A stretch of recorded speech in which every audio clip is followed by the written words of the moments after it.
ఇదైతే ఫోటో అన్నమాట.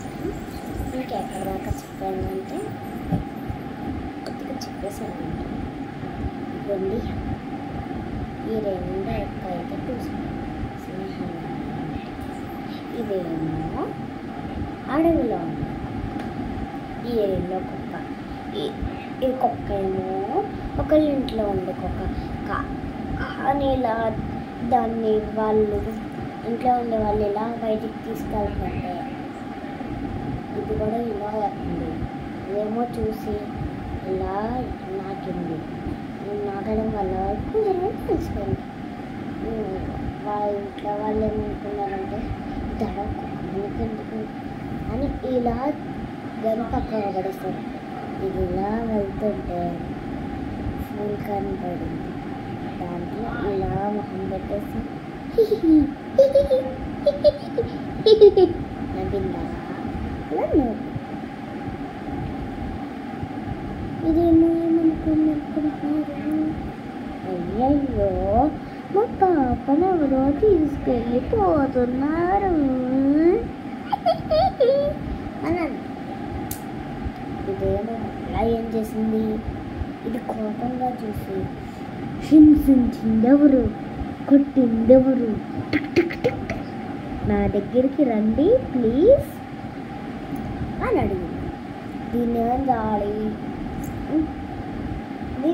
ఇలానే టింగర టింగర టింగర టింగ్ టింగర టింగర టింగర టింగ్ అని తీసుకెళ్ళాలా. చూడండి, పీకా పీకా పీకా పీకా అని తీసుకెళ్ళాలా.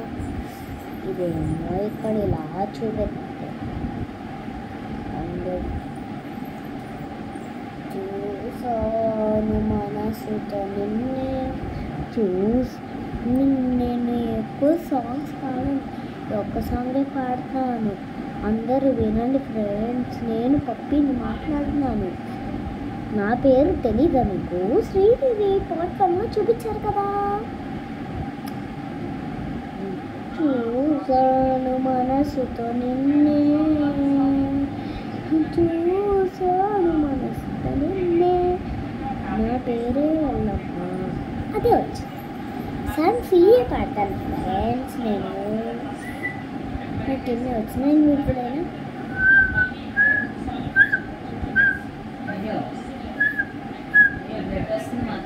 బాగుందా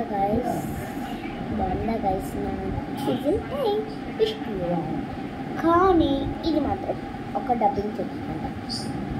ఒక లాంట్లో మనోజన ఒక వ్యక్తి ఉంటారు, కానీ ఆ వ్యక్తి డబ్బుంటారు. ఏం చేయాలి, ఈ కుక్క నాలుక బంగారంగా ఉండడం వల్ల కట్ చేసి వేరే వాళ్ళకి అమ్మేసి ఇది కుట్టేశాడు. చూసారా, కుట్టింది చాలా నొప్పిగా ఉంది. మీరేమో కావాలంటే సరి చేయండి, డబ్బులు వస్తే నేను సరి చేయించుకుంటా. బాయ్ ఇష్కి వాళ్ళు.